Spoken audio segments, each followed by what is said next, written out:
the day you saved my soul. You've been proving this is the What's going on, guys? It's episode 5 of the XFL Extra Point podcast. We're back here 5 weeks in. I'm Justin. I'm here with Thomas. Thomas, say something so people know you exist. Yo, yo, yo, yo, yo, yo, yo. It's me. Hello. That was your. You have a week to build up, you know? I'm I'm sure people are really waiting for what I say to start the fucking show. I don't know. Maybe it'd be like a Myles Garrett thing. I mean, if you want to get an NFL Angry Time, we can talk about that. But otherwise. All right. Well, we got a big show, I guess. Big show. We got another. It's the big show. We've got news and notes today. We're gonna have a little championship game discussion that was suggested to us by Matt at Max Scouts on Twitter. So that's a user submitted topic. So if you guys want to submit user topics, you can send them over to our email at I said at like it was Twitter, extrapointcontact@gmail.com, or you can DM. I can't talk today. Woo! You can DM us on Twitter at XFL Extra Point. Beautiful. Yeah, that's great. So, and for our biggest, chunk of the show today, it's going to be our power ranking debate. We're going to rank all 8 XFL teams from 1 to 8 because there's 8 of them. That's right. That's the amount. So we're going to get into that today. But anyways, let's get into the news drop.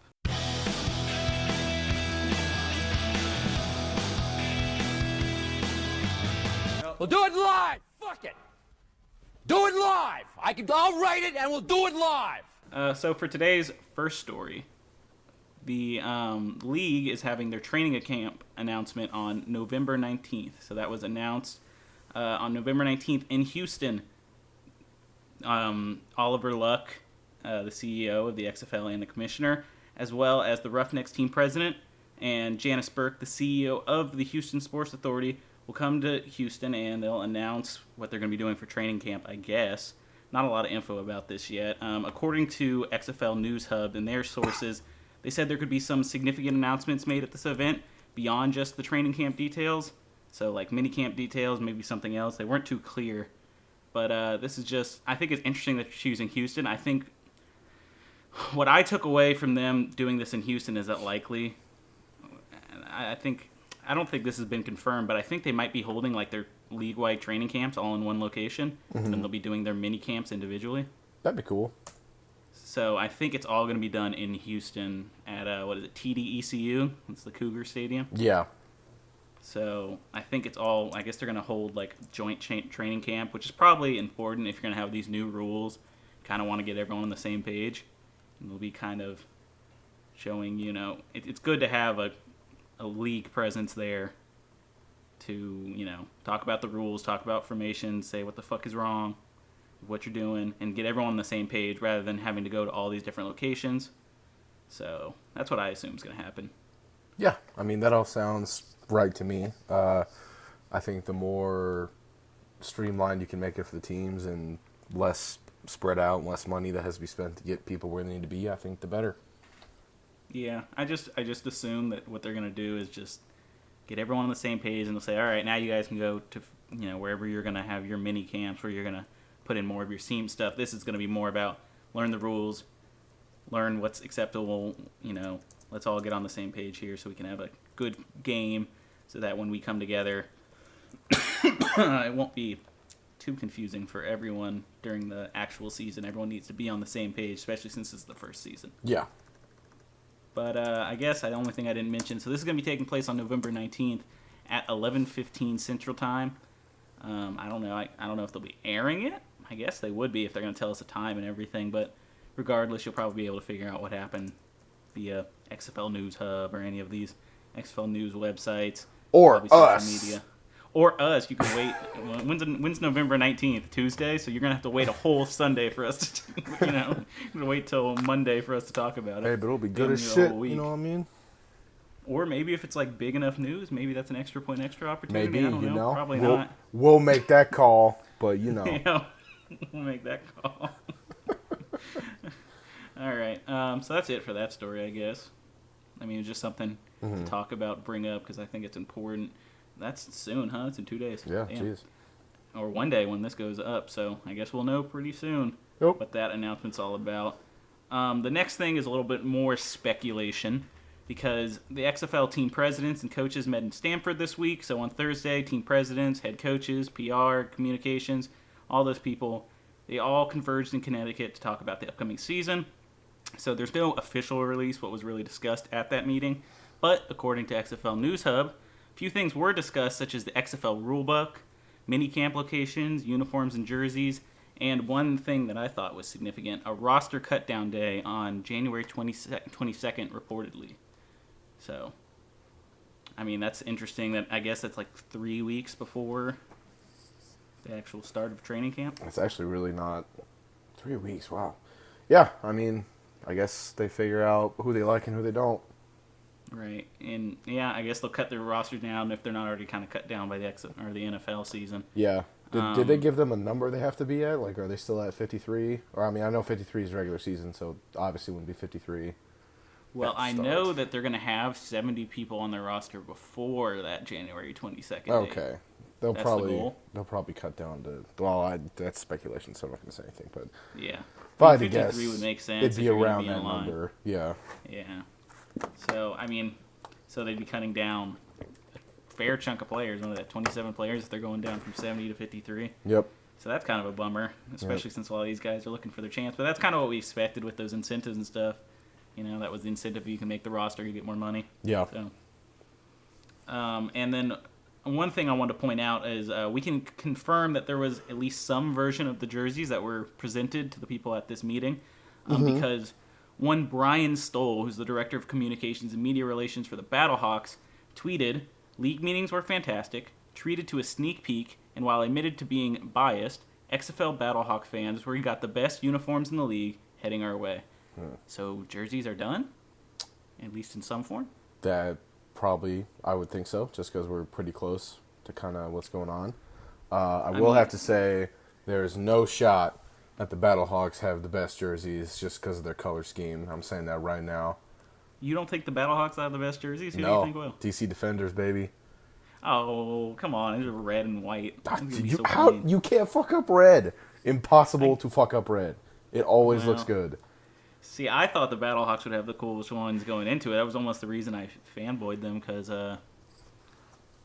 I like that like purplish blue. I wish color there with the was silver. I wish there was a team that had like the color scheme of like the Birmingham Iron, because those look Just black and... because that looks so good. I mean, the Guardians aren't far off from that. But they're still, I don't know. It's I mean, they're like a black and gray. something missing from it, you know? Yeah, I mean, I could see the Birmingham Iron and the New York Guardians having kind of similar jerseys. I mean, if That they was actually do- kind of what I was picturing. If they do, that'd be cool. I think they're gonna have too much red for it to get the aesthetic that I want. Yeah, I'd hope they'd limit the red. Yeah. But yeah, I think Battlehawks probably are going to have the coolest ones. All right. The Roughnecks are going to have the worst ones. So Well, that's just because you sucks that I don't picked like it. the red, white, and blue motif. It's a You generic color You cannot scheme. say that the red, white, and blue will be the worst when we got teams whose color scheme the is Vipers. green and orange. You can't do that. Fucking Florida A&M Vipers might Rattler. be the Here, worst. if you're on my computer, I want you to type in Florida A&M Rattlers uniforms. Let me take a And gander. that's- Florida A&M Rattlers. It looks awful. I mean, I like the helmet. Oh my god. Orange and Always thought, green. oh. Yeah. Okay. Well, hopefully they won't. I don't know. No, you're just being Kinda contrarian. get behind Stop this. it. Stop it.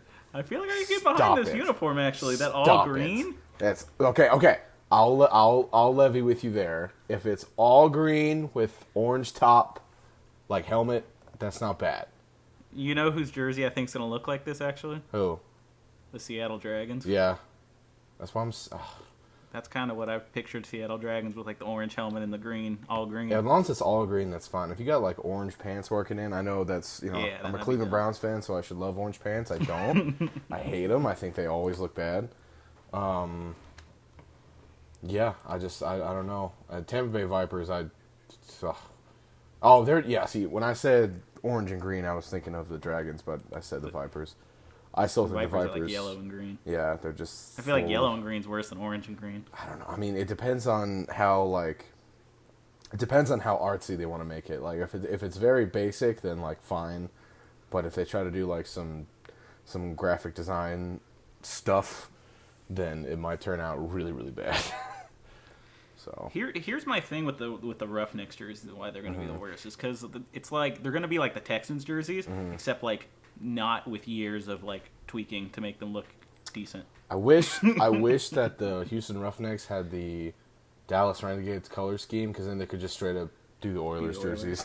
Yeah, for sure. And it would look great. But yeah, I could see if they're primarily like that shade of blue, because that's not deep steel blue like the Texans have. That's something else. Then yeah, I could see their uniforms not being very very good. I like how we turn this news topipic into. Hey, jersey fuck it. discussion. I mean, we got to talk about something, you know. So I know we're filling time. There wasn't a bunch of news this week, so yeah, I'm still. that's what these news stories are pretty much for us. Is just segues into other conversations. Yeah, I'm riding hard for DC Defenders. I also think Los Angeles Wildcats will have at least. It just depends on how they. It just depends orange on and red. Orange and red. That's what do you mean? It Those just colors do not go well together. They clash. It's like they don't clash. They're literally on like the same side of the color paradigm or whatever the fuck. I know, but that's like wearing light blue and navy blue. Yeah, but that's different. No one does that shit. It's like we're. You know, it's just a weird thing to do. It depends on how they split up the colors. Because if they go all one color and then the helmet's a different color, I think you're pretty safe there. I feel like the Renegades could have cool ones too. DC I like Defenders. that baby blue. I still think they got I the don't know. I strongest. feel like I'm gonna be bored with the DC Defenders. Like I feel like it won't be bad. But I just don't think it'll be like exceptionally good. It just depends. Depends on the aesthetic they go for, you know. Yeah, I mean maybe if they put like because they got like little lightning bolts in there, Yeah. you know, in their logo, that could be kind of cool in there with the white. Yeah. I could see what you're saying. It could be clean. Yes, you know? but they have to do it right. Otherwise, It has to be you're right, or it'll be like the Cardinals, which is just boring. Yeah. Yes, yeah, I agree with you. All right. Well, let's get into our listener submitted topic. Yeah. Who submitted this So- topic again? It was at Max Scouts on Twitter, so thank you. He DM'd us, said, hey, you know, I want to hear y'all talk about this, and so we're going to talk about it. It's going to be a championship game discussion. So how he framed it was like, there's all these stadiums that they could, you know, play this game at, and he listed a ton. He just sent me like a ton. Well, there's a shitload of stadiums. And so it was like, you know, he mentioned like, oh, you know, San Francisco area. He's like, if they want to play in Santa Clara or if they want to play in Berkeley or, you know, it was just like a bunch of stadiums. I think I want to kind of delve into a different direction. Like we will say, you know, possible locations, but I kind of want to think about how they're going to like air it, you know, how it's going to be covered on, like, is it going to be ESPN, ABC, Fox? I mean, it'll be. And like, I'm thinking ESPN. Because ESPN has come out and partnered with them, kind of I already. feel like they've taken the reins. Yeah. But I don't know. Fox kind of is there too. I mean, we'll see. I mean, again, that's the most speculative of all speculative. So, but I think I feel like all of this is I speculation. mean, you're right, but this is the stuff where it's like, well, maybe it'll be Fox. Well, maybe it'll be ESPN. Well, you know, doesn't really matter. So, Well, here's what I think it has to be ESPN. So you know how I mentioned last week? I think I mentioned this last week that ESPN got the rights to like display it internationally, yeah. and like, so if Oh, anyone that's- wants to watch this internationally, they're gonna have to go through ESPN, Well, which there you means go. if you want to watch the championship game, ESPN. Connect the Right. dots. That seems right to me. See, not, you know, there's something behind my speculation. You know, it's not Yeah. just, well, I think this would be cool. Other thing, ticket prices, right? Yeah. So, you know, their whole thing, 5 games for $100, so you know, 20 games, you know, or 5 games for $20. I fucked that up. Each game is $20. That's what I was trying to say.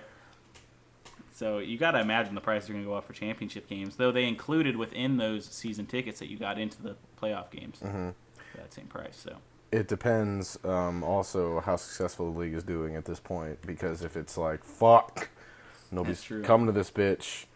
Yeah, we're 10 weeks in at that point. Yeah. It could be really successful, or it could be not very successful. Yeah. I'm leaning more towards it. I feel like the setup that they've had so far, and just kind of like they've been putting the things in place. Like I was going to talk about this as a news topic, but I didn't because I was like, "What the fuck am I going to say?" And it's a better thing to just mention offhanded somewhere that they signed like championship data or something as their like analytics people. Mm-hmm. And I was like, huh. So you never think about like it's year one of this league, like.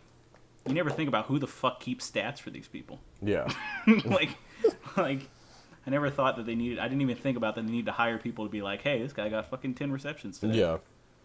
So I think they're putting all the little shit in place to be successful. They're not gonna like. There's a good oversight. They're not gonna miss anything. I think they're setting themselves up that this should be at least for this season somewhat successful. Yeah. I'm saying. For the ticket price, it's going to be roughly the same as it was for all the other prices. I would say it'll probably, I think you're right there. I don't think they're going to fluctuate too much, especially during the first season, unless like something drastic is required. Yeah, here's my only thing that could.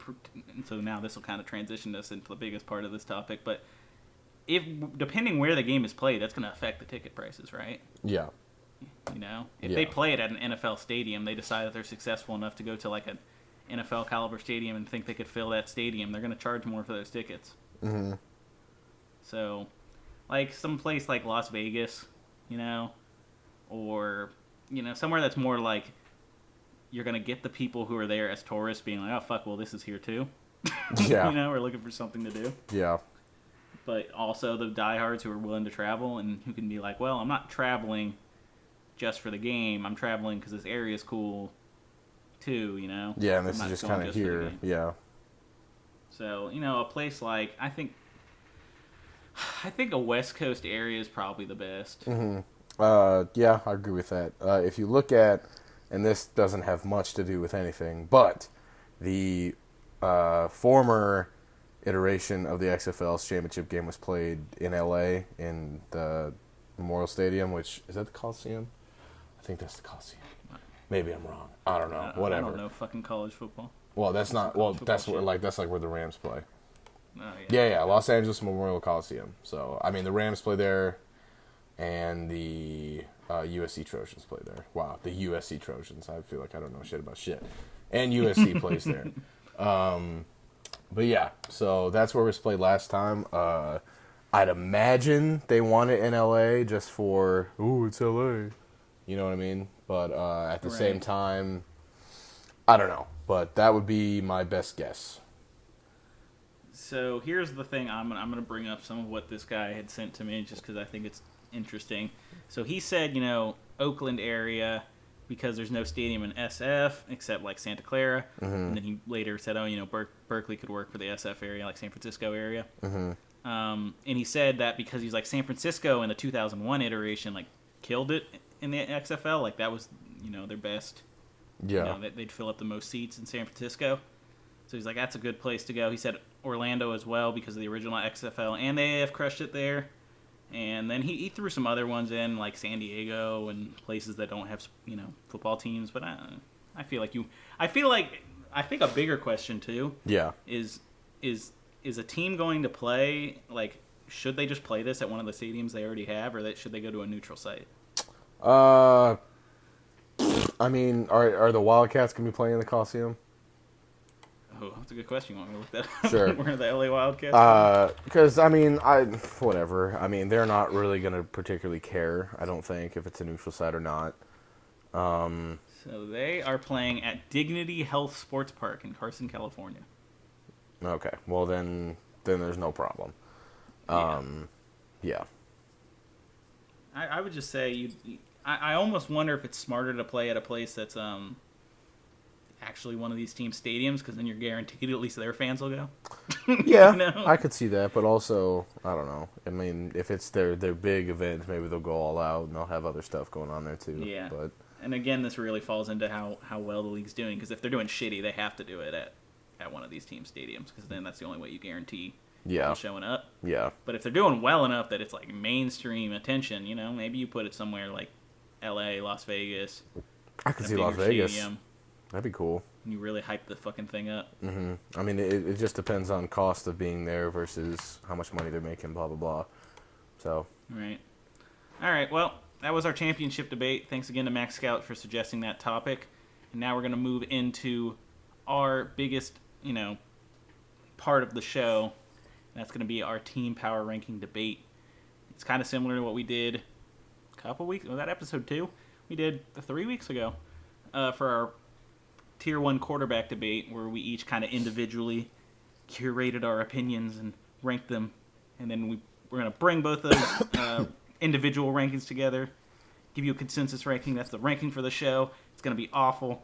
It's a weird way to do it, but that's how we're doing it because I can't think of a better way to do it.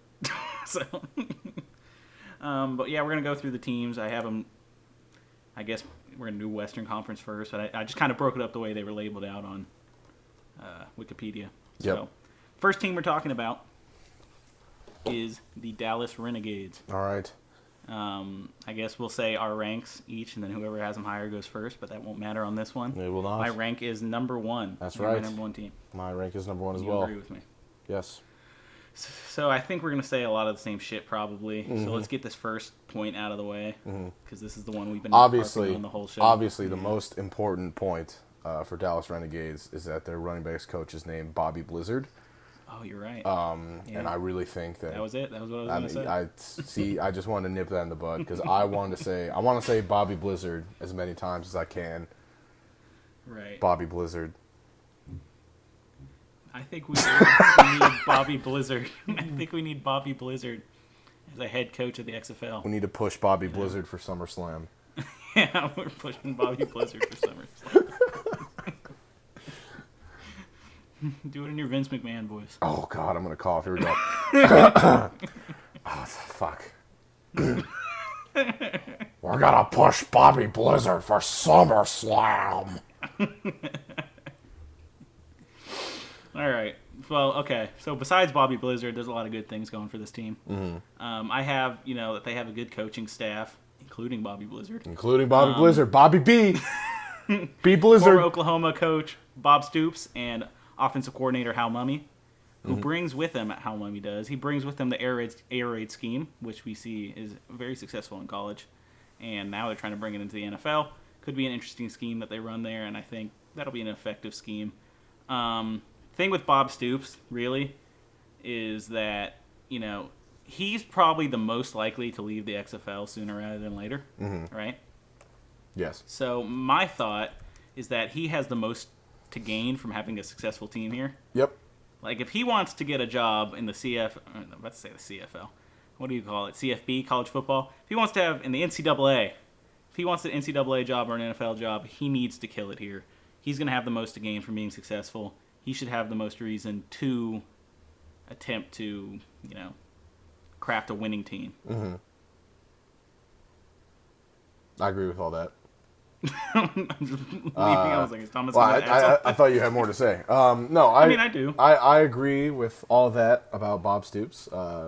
He's proven to be successful in the NCAA. He was Oklahoma's coach for forever.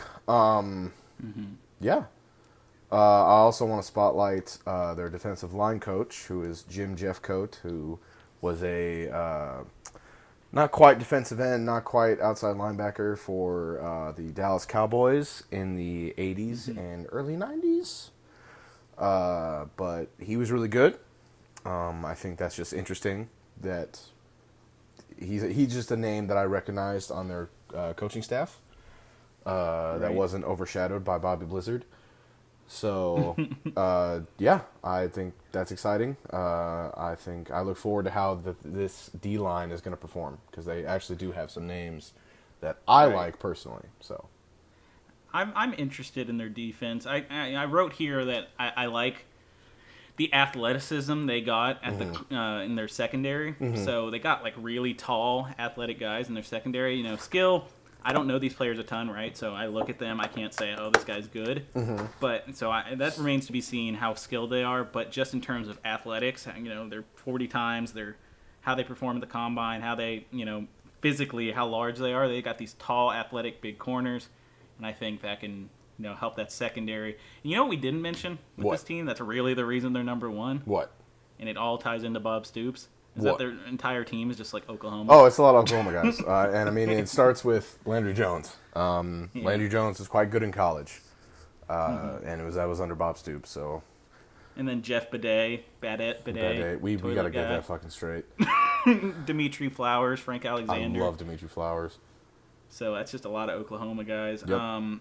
Another thing I wanted to mention, with the Renegades is Cameron Artis-Payne, who's kind of their secret weapon, kind of under the radar, but a big name. Yep. That's probably one of the biggest names on their team. I think and he was he had NFL production, had production in college. So Yep. I think running back is going to be one of the most, not overlooked, but you're going to get the most talent in the XFL from running back, just because of the devaluing of the position in general. So you'll have a lot of really good players that can play running back, but either been overlooked or can't crack a roster, but they'll make it in the XFL and perform. Right. Do you have any negatives? Do you have any negatives about this team? I have some. Some of the They're not negatives perfect. I have is that even though, like I said, I am excited for their D-line to perform. Looking at it, I don't like the players that I looked at. I'm not really too excited about by themselves. The fact that they're being coached by someone who, at least I believe, knows what's going on is better. But other than that, not too excited for their D-line. I am excited for the D-line, but not too familiar with these guys and how they roll. Right. Go ahead. I'd say here my biggest problem. It's kind of two, and again, it's more about athleticism. So here's my two biggest problems: is the lack of size at wide receiver they have. So they selected 5 wide receivers in the draft, all under 6 foot, all under 200 pounds. Yep. As you said, small guys. Yep. Tend to get banged up. Yep. And so while this fits the scheme that Bob Stoops has done in the past, and it's worked for him in the past, we could see at this professional, semi-professional level that then we're going to have problems going up against, bigger corners when they get in the red zone. Can they score unless they do some kind of scheme thing where they can get these guys underneath and catch the ball? But, fades and stuff aren't going to really work out. Yeah. And my other thing I wanted to bring up was just kind of they have a lack of athleticism on the offensive line. A lot of big guys, but I think they're going to have their strength is going to be pass blocking, but I think they may have problems when it comes to run blocking. I think the hardest Zone thing, blocks. and this isn't knocking you at all, but the hardest thing to gauge is, until they play, is how the O-line is going to do. Right, yeah, for sure. Just because there's a lot of guys here that are either, they're just, like, they're unproven everything, because in college they were either not coached well and they could kind of get by with just being good enough. Right. So I think O-line is going to be a hard projection across the board. And Sure. none of the teams. Well, that's why I didn't talk about talent per se. Yeah. It's just more how they are as athletes. Yeah, like In terms of their numbers, they just don't seem like an athletic bunch of guys. We'll see how that works out, but I just think they might have a problem when they're running something like if they're trying to run a zone run scheme or something like that. Well, what's an athletic O-lineman to you? I guess it depends. Like, we'll talk size, we'll talk speed, we'll talk strength, and what I can gather from combine numbers in that regard. Okay, all right. That's what I would say. Okay, I mean that makes sense. So that would be my only issue I'd have there, and it's not. So and again, they're number one. They don't have a ton of issues, at least on paper, from what we know now. But Yeah. that's just something. No team's perfect, and obviously they're going to have their problems, and I think that'll become more apparent. But right now, Dallas Renegades sitting at number one for both of us. Yeah. So now we'll move on to our second team up here, and it is the Houston Roughnecks, my team, who I, despite them being my team, have ranked at 6. I have them ranked at 3. Okay. So you talk them up a little bit. Yes, I will. So, June Jones, he's been around football a shitload. I can't really say anything to justify how long this dude has been around football. He is the originator of the run and shoot. Right. So that's great. He's coached in a whole lot of places and been around everywhere, basically. Most recently and most notably, he was at SMU, and he was running their scheme. And then before that, he was at Hawaii. So I really like June Jones. I really like the run and shoot. I really like how he runs his teams on offense. And I think that they have a decent, now, even though we don't really know for sure who the starting quarterback's going to be Right. day one, I think, you could do a lot worse than Connor Cook or Philip Walker. Right. I do like their talent on offense. They have a lot of receivers, and really just a lot of skill players in general. And like a lot of depth at each position is what I mean. Like they have Right. a lot of players they can go to, a lot of playmakers, a lot of guys who can really do the same thing, so can fill in that role if that guy needs to come off or something like that. Defense, they have my son Trenton Thompson, big fan. Really like him, of course, as we've talked about. And yeah, I don't know. I think they have a good team. I think it's a solid team makeup, especially defensively. Offense, I feel like June Jones will figure it out. Just because I feel as though he's got a handle on things, and I think they'll do well. So for me, I had here, I highlighted Andre Williams. Mm-hmm. He was a Heisman candidate in 2013. He has the ability to be productive, though he may not be the flashiest guy. He's going to be more of a power guy. But I think it was worth noting that he's on this team. So that's a wrinkle in their offense that's important. Like you said, the team has a good developmental quarterback, in their hands. How that works out, I sort of have this as a pro and a con with the QB competition. Yeah. So while it may be troublesome for Walker, who might find himself on a short leash, having depth at quarterback with with Cook means that the Roughnecks should have the best player that they can get. Yeah, and they're going to have an option. Yeah. So if they don't like their quarterback they're assigned, they have an option to go to. Not every team can say that. So that's why I sort of have as a pro and a con, because it may stifle what they can do with Walker, but it may prove beneficial if Walker doesn't work out. Yeah, and I mean, especially at yeah. this level and at this like timing of the league being its first year, I think competition is just going to be a good thing because you don't know. Yeah, for sure. So, right. For their defense, they have some guys I've heard of, like Coney Ely, former Missouri DN, and then of course the big dude who does backflips, Oliver. I can't say his name. I don't know his name. Singapore, but you know who I'm talking about. The big Yes. boy who does backflips. He's on their team. big failure. And so while that's not necessarily saying they have great talent, these are names I know. So I guess I know them for a reason. Maybe I only know the guy because he does backflips. But, that's something to note. What I will say, though, is they do have a guy that I like at linebacker in Edmund Robinson. I think he's just, a talented linebacker. They could end up having a very good linebacking core. As far as my problems with the team, here was like my biggest problem that I think, and this is the benefit of having Cook. Yeah. But I think it's this scheme to quarterback chemistry thing that we're going to run into. Yeah. And what might end up fucking up Philip Walker here. While I think he's more talented than Connor Cook. The run and shoot offense is a complex offense because not only does the quarterback have to read the coverage pre-snap, make his adjustments, but the thing with the run and shoot is that the receivers have to make reads. Yeah. So the receivers run the route depending on the coverage they see. They then decide what route they're going to run, and so he has to read. So that means Philip Walker has to read the coverage pre-snap. Then once the ball is snapped, he has to read what his receivers are doing and then place the ball accuracy. Yeah. And as I said, Philip Walker's biggest flaw is his ability to read defenses. Yes. So I'm scared that this, concept might just be a little too complex for Philip Walker, but we'll see. He has all the talent, but that's something that scares me just with scheme, coach, quarterback, how that's going to all blend. Almost the opposite of what Landry Jones and Bob Stoops are going to have in Dallas. Yeah. It's going to be sort of the opposite, where I don't think this starting quarterback and coach mesh very well. Yeah. From a scheme standpoint. Well, I mean, I guess we'll find out. Yeah. And then I guess the only other thing I want to say is I have questions about their D-line. The only player that actually stands out when I look at their D-line is Coney Ely, and only because he's a name I know. Hold on. You talking shit, dog? Talking about shit about my talking disrespect on my family. So that's all I'd say for them. I have them at 6. You have them at what? I have them at 3. Okay, so all right. Well, let's move on to our next team, Yep. the Los Angeles Wildcats. All right. Well, I have ranked at 7. I have them ranked at 4. All right, go ahead. All right. So I really like Luis Perez. I think he's Luis Perez. Luis.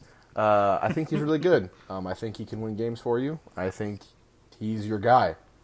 I like him a lot. Yeah, that's basically my main basis for picking them this high. I think Luis Perez is really, really, really, really, really good, and I think he's going to do really, really well. Yeah. Okay. Anything else? I mean, if you want to talk about their coaching staff, they do have... I'd like to. You would like to. Well, then I'll let you take the reins on this. Go for it. So I like Winston Moss a lot. So he's a defensive-minded coach, which I think he's the only defensive-minded coach out of all these coaches. So he was a former linebacker who played with multiple Super Bowl teams. Yep. So he brings, knowledge and experience from playing the game. He's a charismatic dude. I think he's going to probably get his he'll probably end up with the best defense in the league just because his players are going to look up to him in a way and buy into everything he's saying in a way that I don't know if these other coaches are going to exactly get from their defensive units. Yeah. So Winston Moss should be able to rally this defense to be one of the better, defenses in the league. And I mean, that's all I really have to say about Coach Moss. Is there anything else you want? I mean, I have a bunch to say about why I have this team positive. And I mean, I agree with what you said. He was on the Packers coaching staff for forever as an assistant head coach. He was relieved of his duties when McCarthy got fired, but he's been in the NFL and around the NFL forever. So he's got the experience. He knows what good players look like. He knows what to look for. He knows how to coach. So. Right. And here's my thing. Here's my other thing with him. As much as I was just, I said, he's a defensive-minded coach, likely going to have the best defense in the league. It seems apparent that the XFL is very offensive-focused. Yes.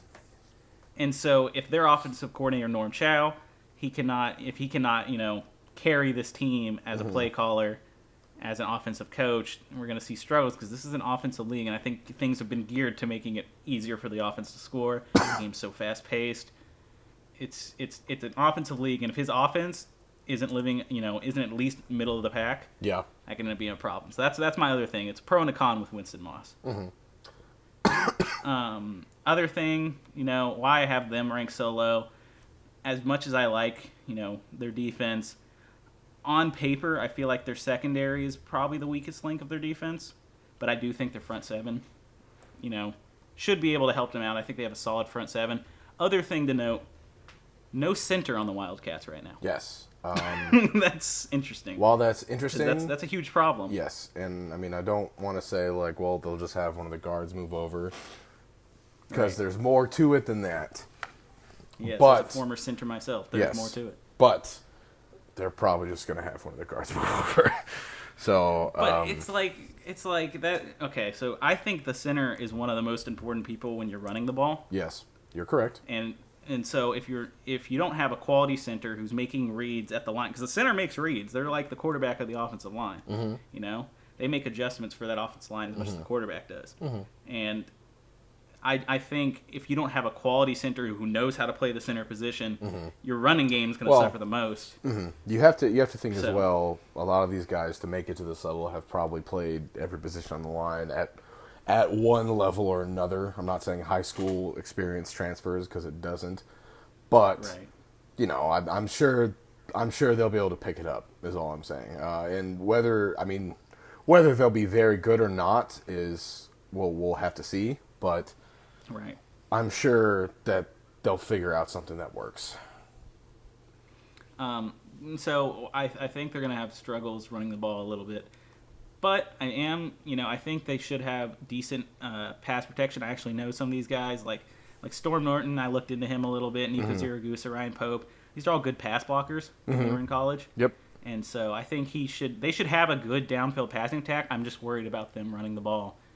And that should in this league be important. I think, as you said, running backs are going to be some of the most talented players on the field. Yep. I think running the ball should be, a focus of these teams. Okay. Perhaps that's why they drafted running backs such as Elijah Hood, who are more of a power back type that can possibly take contact and still keep going and get a little bit of yards after contact. So maybe that's their thought process there. That makes sense. Mm-hmm. That makes sense to me. Yep. But anyway, I have them ranked at 7. You have them ranked at? I have them ranked at 4. Oh, something we didn't mention. Oh. A member of the Los Angeles Wildcats, friend of the show, Tawan Jones. Oh, yeah. Hey, I hyped up their defense. So. I'm just saying, friend of the show, Tawan Jones. For sure. Member of the Los Angeles Wildcats. And he spoke on Coach Moss in that interview. Yes. Which actually influenced a lot of what I thought about Coach Moss. Yes. That interview. It's just, I was like, oh, okay, he should be able to get these players, to want to fight for him. Yeah. So there you go, Tawan. You help. I still have your team at 7, but Yeah, I have them at 4 because I believe you, man. but if we were ranking defenses, you'd be number 1. That's So there you go. number 1 in our hearts. Yeah. All right. All right. Well, let's move on to our next team. I actually don't have a ton to say about this team, but I have some things, so we'll see. All right. I have the Seattle Dragons. I have them ranked at 8. Where do you have them ranked? I have them ranked at 7. 7. So you're one ahead of me. Yes. Sorry, Seattle Dragons fans. Yes. I know we have some Seattle Dragons fan, It may seem like we're shitting all over you, but we we're shit on not. Brandon Silvers. We're we shit on the Seattle Dragons as a team. And we we gotta are wait and see. That's perfect. You want to be doubted. Yes, and we are shitting all over you, but respectively.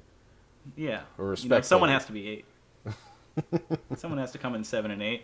Sorry it had to be y'all. You guys y'all aren't even the team I'm going to shit on the most, so don't even worry about it. That's true. So you have them 7, I have them 8. So I guess you say what you like about them that made them one spot higher for you.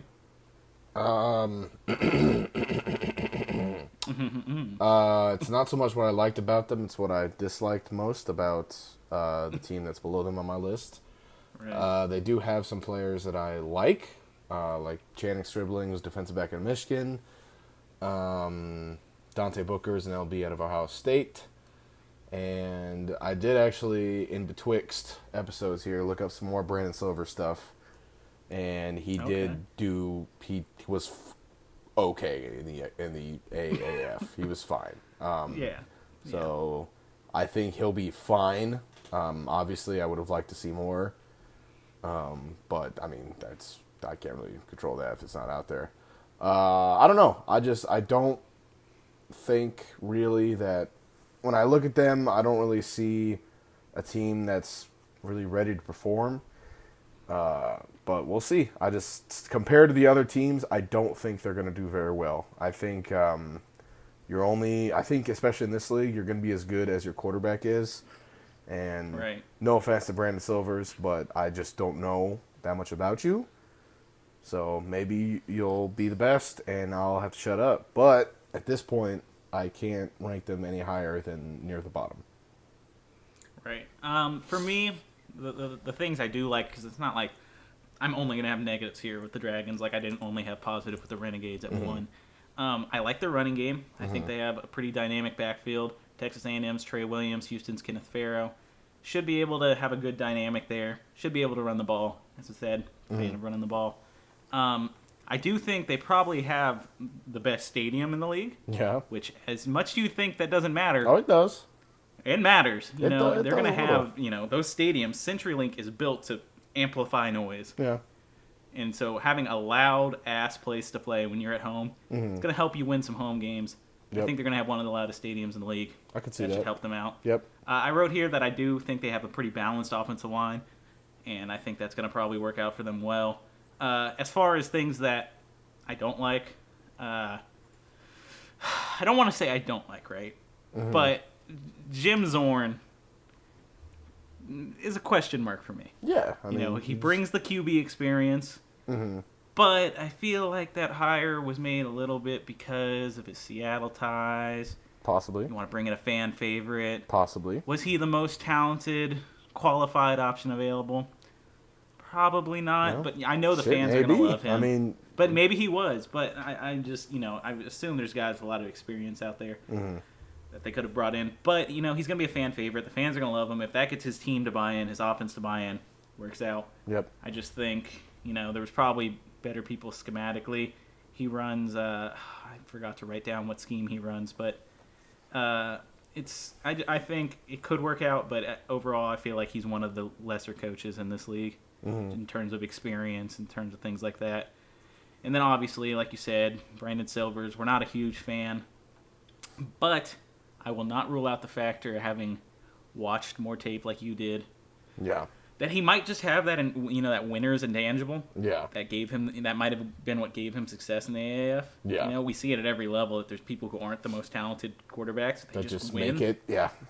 So I think it's not impossible that Silvers could end up being one of the better quarterbacks because he has some intangible that when we look at tape we can't just see when we're watching his mechanics and how quick his drop is and shit. Like that happens. So Yep. last thing, as I say, they don't have a lot of depth in their secondary. That'd be it. Yeah, I mean, that'd be all I have to say. Yeah, I agree with all that. Also want to give a shout out to other friend of the show, Brock Miller. Hey, Brock Miller. Hey, let me add this in my pros. Fantastic special team. Their punting game is amazing as shit. That's all I gotta say.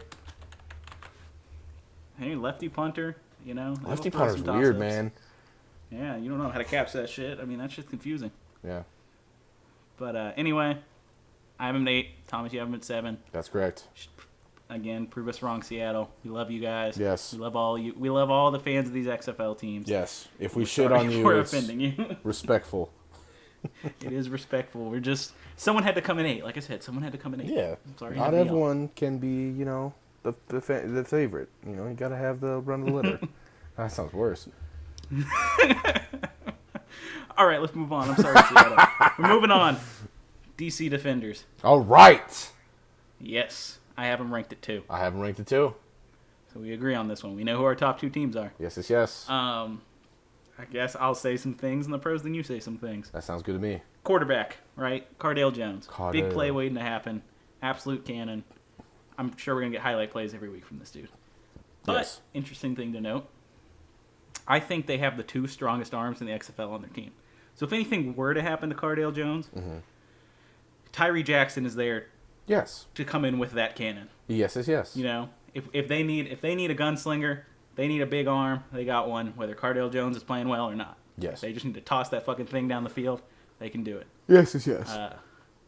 I will point out my guy, Your Dale guy. Pumphrey, Yes. San Diego State. Of course. Versatile guy, makes people miss in the open field. He's a sneaky good player. I think he was great in college, obviously. 3rd all-time or something like that for rushing yards. I think at this level, this is the level he can dominate. I think he'll be really important here. Another thing, secondary. Experienced is what I had to say. Like, there's just a lot of NFL guys. Yep. Former NFL guys, people with that kind of experience. I think that's a good thing. Yep. That's it might not translate to being the best player, but just having that experience gives you some sort of leg up in some way. No, I agree. So, last point I'll make, and if you don't agree, if you have anything else to add, but this is the last point I'll make. Sure. And I had this originally, if you listened to last week's show, and I thought Pep Hamilton was on fucking the New York Guardians coach. That's right. But what I was going to say about Pep Hamilton for the New York Guardians has now been transferred over to the DTC Defenders. Pep Hamilton is one of the less experienced coaches, but he has this factor that I'm going to highlight with some of these quarterbacks, like I did with Philip Walker and another quarterback we'll talk about later, where he's kind of intangible. He's like a developmental quarterback. He's a developmental coach. Guy who doesn't have the same name as a lot of these guys. A guy who's not past his prime. So like I said with Bob Stoops, again, one of those people who probably has the most to gain from having a successful team in the XFL. He's going to make his name in the XFL. So look for Hamilton to bring some unique shit, like the Sean McVay or the Kyle Shanahan of the XFL. Like, look for him to try to toss it up to show people, like, hey, bring me in the NFL, because I do some crazy shit that hasn't been seen before. Yep.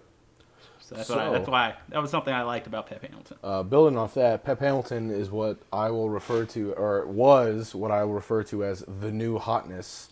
Not too long ago, he was actually on the Cleveland Browns coaching staff under Hugh Jackson, and then was like, "Yo, I'm out this bitch." which may not have been because, it might not be the reasons that I think, but if he was like, yo, this place sucks, and then he got out of there, great. From there, he went to University of Michigan, and he was actually a very highly coveted assistant because he was, like I said, the new hotness. As you said, they do have a lot of NFL experience in their secondary, some names being Raheem Moore, Ladarius Gunter, Dorn Grant, and does this team? Yes, this team is the team that drafted Matt Elam. Yes, Matt Elam. Right. Yes, Matt Elam. Stop driving around with a lot of drugs in your car, please. But yeah, so a lot of experience in their secondary. Like you said, Cardale Jones, I think is going to be quite good. Their O-line, I know Kyle Murphy may or may not be on the team anymore. Right. But this is the team with the most recognizable names for me. For sure. That doesn't mean anything per se, but at the same time, it's names that I at least saw that other people considered draftable, like for the NFL. So that's just kind of where I go for that. And yeah, I don't know. I think they have really kind of a lot of stuff in place to win. Go ahead. This is the only other team that is with the Renegades in that top tier of teams. Right. Yeah, so, for sure. Yeah. These are the two teams we think are going to make it to the championship game. Yeah. Right. So, one thing, kind of jumping off what you were saying in the last point, is they have just a ton of big school talent. Mm-hmm. Yep. So they have 11 players from LSU, Alabama, Penn State, and Ohio State combined. So yeah. Those four schools, they have 11 players on their roster. So that's Cardale Jones, people like Cardale Jones, Doran Grant, Richard Mullaney, Toby Weathersby. They just have a bunch of big school talent on their team. Yep.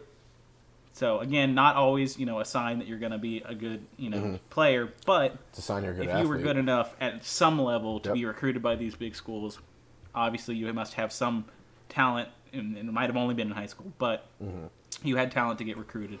I'd say the only thing that's a con for me, and it's not a huge one, is that on their defense there isn't a ton of players that stand out to me in terms of like, oh, I know this guy, and I've seen like, incredible talent from this guy. I'm a fan of their linebackers, but nothing stands out to me in terms of their pass rush or anything like that. So we'll see how their defense fares, but their offense by far should be one of the best. Excuse me. Their best pass Their best pass rusher should be Sam Montgomery. He was a D end out of Louisiana State. He played LSU. I don't say Louisiana State, it's LSU. He played opposite Barkevious Mingo, who Browns legend Barkevious Mingo. So Right. yeah, so I if I had to guess, that'll be their best pass rusher. Elijah Qualls, who was their D tackle out of Washington, is also not bad. Gotcha. Yes. All right. So I had them at 2. You had them at 2. That's correct. That's where they're going to be in our consensus rankings. 2. Wow. So there you go. Wow. A little spoiler for the consensus rankings coming up ahead. So we're going to move on to that team in New York City, the New York Guardians. Are they in New York City? They probably are. They? I assume they're in New York City. Dog, I'm not. I assume. New York Guardians. I have them ranked at 4. What do you have them ranked at? I have them ranked at. Click the wrong tab. Excuse me. One moment. At 5. Okay, so we're not far off here. I guess I have them a bit higher. So one thing I noted, QB depth, something I like. Yep. Matt McGloin, obviously, he Yep. should have a firm hold on the starting job. But backup Marquise Williams out of North Carolina, great second option if anything's to happen to Matt McGloin. So I like that. Again, I'm a fan of depth and the ability to interchange players at this level. Something I'll point out, I wrote it here. I don't know if it's actually important, but I said the Guardians made an interesting choice. They got Cyrus and Ari, I don't know how to say this name, Quanjo? Yep. Yeah. They got both of them in the draft. Brothers playing on the same offensive line. Will they be talented? I don't know. They're offensive linemen. You can't really tell that until they play. Yes.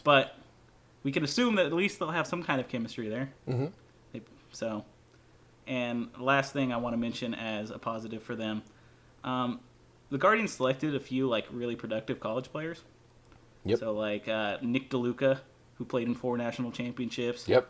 At North Dakota, Nick Adrian DeLuca Hubbard, is a who racked fucking up 10 boss. sacks with Alabama. Yes. And Nelson Spruce, who had back-to-back 1,000-yard seasons with Colorado. Yep. These are productive guys in college.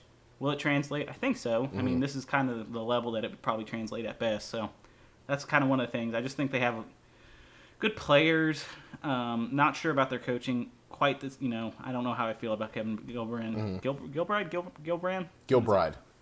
Gilbride. Yes. So I don't know how I feel about him yet.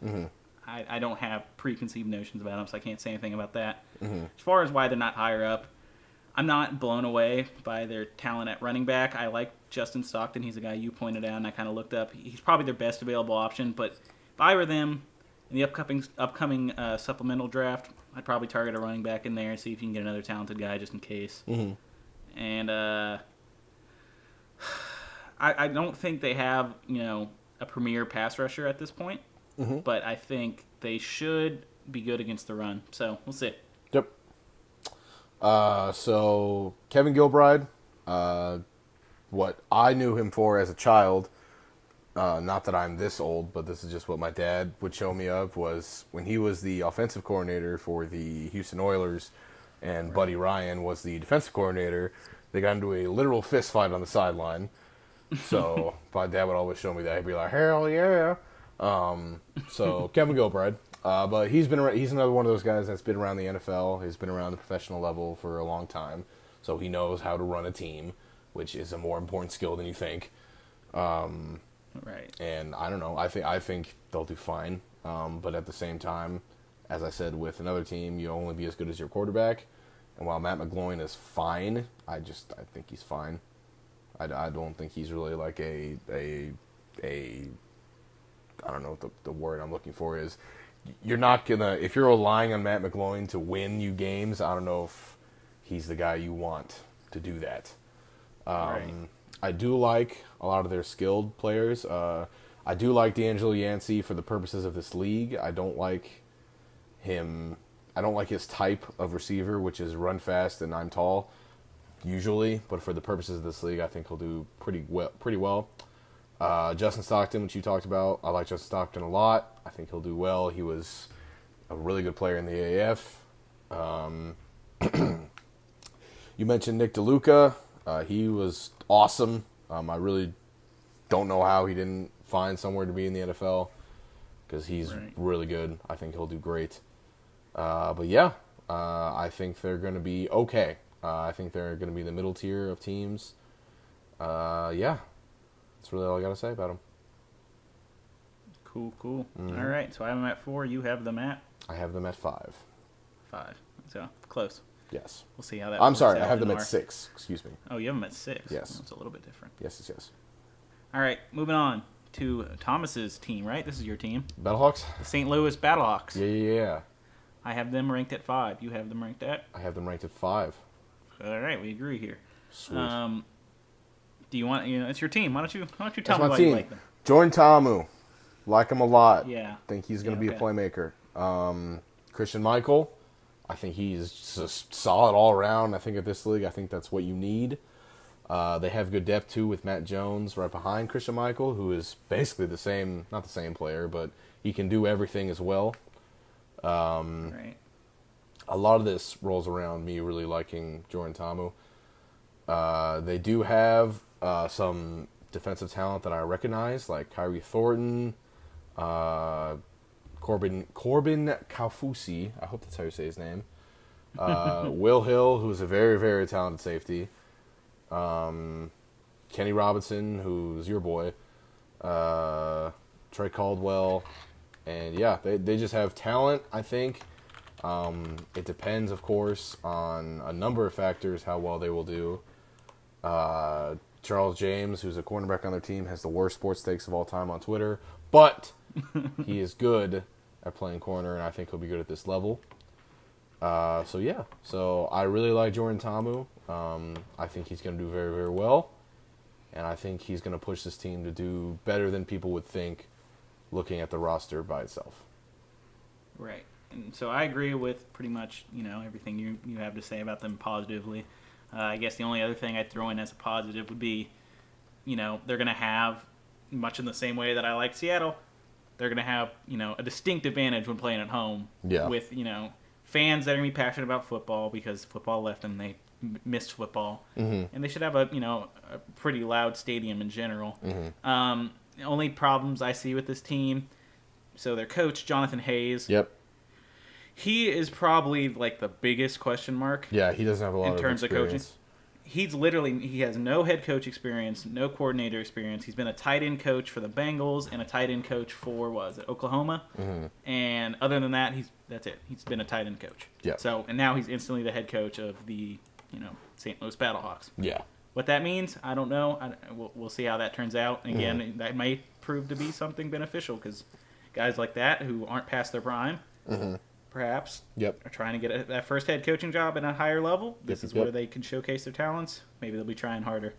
Other thing I want to notice as a problem with the Battlehawks is they've been hit the worst by the loss of talent that's come with players leaving.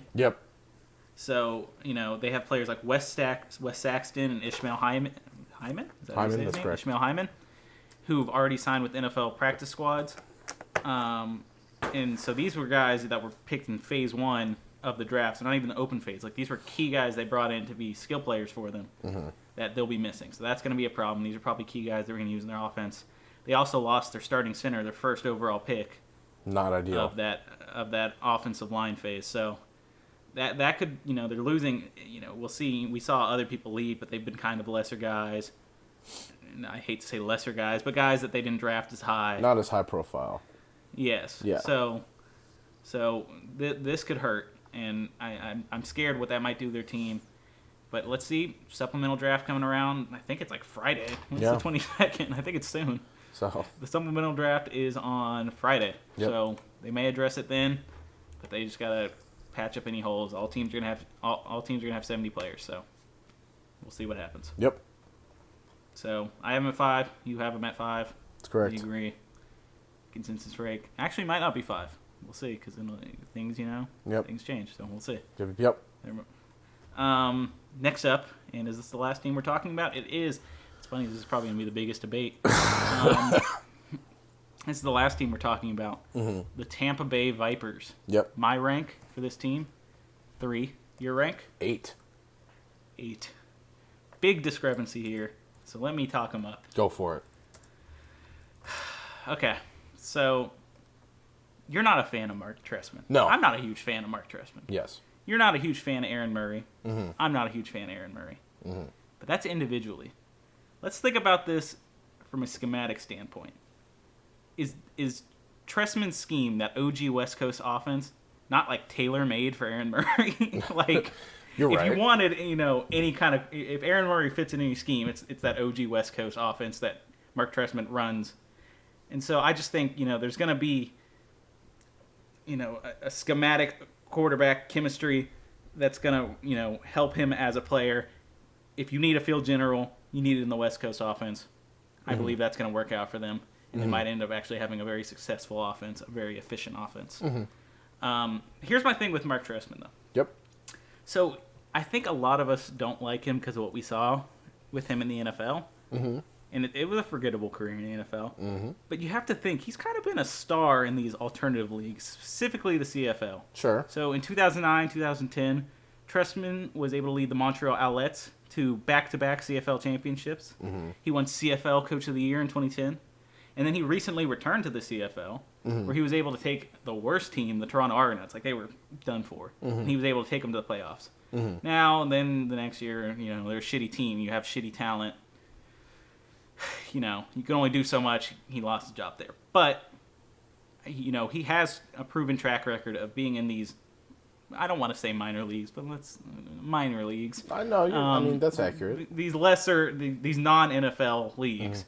Yeah. He's a star there as a coach. And this is what this league is. If he's been a star in other places, he's been a star in the CFL, who's to say he can't be a star in the XFL? And then for Aaron Murray, I think they were smart in getting some big, long weapons for him, like Nick Truesdell, who's that gigantic tight end that they picked up. Yep. Syntavius Jones, Jalen Tolliver, Randall Hall, Alonzo Moore, Reese Horn. These are all like decent, they got size. Mm-hmm. I like that they have targets for him. He may not be the most accurate, but you give him these targets who he can find Mm-hmm. in these shorter routes. I think they're building this offense not to be the most talented, but to work the best together to be efficient. Yep. So that's my pitch for the Vipers. I think they're gonna have a good offense. All right. So That's what you got to say? Why are they ass? Okay. I agree with you that Mark Trestman has been very, very good in not NFL. But he was very, very, very, very bad in NFL. And while that doesn't mean everything, I think it should mean something. And maybe that's closed-minded of me. And if it is, then it is. And I'll put my foot in my mouth if they end up doing good. And I will admit that I'm wrong. But I think that'll happen. With the personnel, because I don't really like Aaron Murray that much anyway. I don't know. There's only a few names on here that I even really like at all. Even looking through the open phase of the draft. So I don't know. And that doesn't mean that they're bad. It means I don't know them. So maybe I'm an idiot, which is entirely possible. Very possible. Yes, probably more possible than not possible. So yeah, but that's just me. That's what I think. I think if I were to put the teams all in tiers, then the Vipers would be in the bottom tier. But I hope that they're wrong. I hope that I'm wrong. Not that they're wrong. I hope that I'm wrong. I hope that they succeed, but I just don't see it happening. So is it safe to say that I just won that fucking debate? Well, yeah.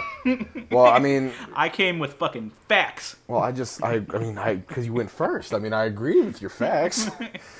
Well, I'm just saying. All right, whatever. Just we got. I laid it out. I was like, I'm coming for your neck on this one because I know you hate the Vipers, and I didn't even go. I was expecting to put them at 8.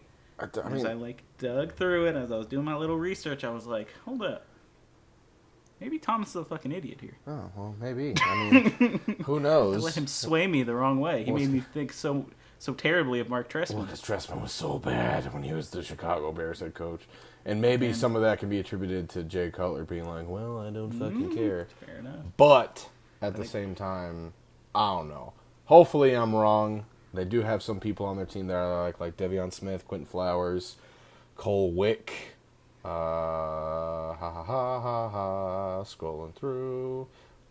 Their name, Martez Ivy, even though he can't pass block or couldn't pass block, maybe he's gotten better. Obum Gwacham, who was that your defensive MVP pick? No, but he is a guy I did like a lot. Okay, He's very good. I think maybe I said that. I don't know. I feel like we talked about him a lot on our first. We did episode. because he actually is very good. Yes. When I remember watching Philip Walker highlights and I saw a bunch of Obum Gwacham, I was like, "God damn, Obum Gwacham. he's a beast." He's a beast. Beast. I'm liking this Vipers team, man. Yeah. They have the ugliest fucking uniforms, but I'm liking them. Hey, This is a sneaky you know good what? team. You know what's gonna sell them over for me is if the uniforms come out and it's like, damn, the Vipers uniforms are actually good. They did it. They took those ugly ass colors and they made a good uniform. Because You're if gonna you be can like, make "Fuck." a good uniform out of green and yellow, then you're good in my book. And you can figure out football if you can figure out fashion. So as the one who introduced me to the concept of sons, Yes. am I allowed to make a whole team my son? You're just picking it to be contrarian, though. You don't actually like them. I actually like them. I'm telling you, I went into this thinking I was not going to like the Vipers. I had them at 8 because I always put it at the top. Like, Well, that's then my first thoughts. you gotta had claim them them 8. as your team. That's the only way. I can't claim them as a team. I'm trying to be a homer. Well, then you can't. They're my second team. All right, can I team. take some of their players as my sons? I mean, it depends on why you think that. Can I take Mark Trestman as my son? No, okay. He is 60 years old at least. He cannot I be just your think Mark son. Trestman's gonna be good. That's fine. I mean, maybe he will. I don't know. Maybe I'm wrong, but I don't want to take Aaron Murray as my son necessarily. okay. Nick. Can I take Nick Truesdale You can as take my Nick son? Truesdale because you talked to All right, that's Nick fine. Truesdale is my son. Nick Truesdale is officially your my son. first XFL son. Maybe that should be So- another episode. We pick like a son on We defense, pick our sons. a son on defense, and a son on offense for every team. Oh, I like I that. don't know. Well, that maybe Good a idea, future Thomas. episode. Do we got a topic for next week? Well, possibly. All right. Well, that's all the teams. I had so Vipers. You had them at 8, right? Yes. And I had them at 3. And it's time for us to reveal our consensus rankings. So unlike last time when I did this, I cut a lot of it out, but I didn't do it before the show like a dumbass. So then I was scrambling to do this math. And I had to fill. So let me lay this out for you now. So coming in number 1 at our consensus rankings, the Dallas Renegades. We agreed on that one. Yes. Obvious. Yes. Number 2, another obvious one, DC Defenders. Fair to say those are the 2 teams we believe are going to be in that championship game. Yes. Yes. Yes. Number 3, coming in at number 3, the Houston Roughnecks, my team. I actually had them lower than you, so you must have driven them up in some way. I didn't have them too much lower, but you drove them up some way. They're coming in at 3. Yep. Number 4, a tie for number 4. Your team, the St. Louis Battlehawks, and the New York Guardians. That's a tie for 4. Yep. Then we'll go down at 6, a tie for 6, the LA Wildcats and the Tampa Bay Vipers. And sorry, Seattle Dragons fans, at number 8, the Seattle Dragons. Again, shitting on you, but respectfully. I'm ready for like us to get. We're gonna get like somewhat popular, and then Brandon Silver is gonna come on the show, and he's just gonna and like be sun like, us with football I mean, knowledge. fuck. I mean, I hope he does, because you know what? That'd be fine. like our highest level of football was high school football. Division 3, excuse you.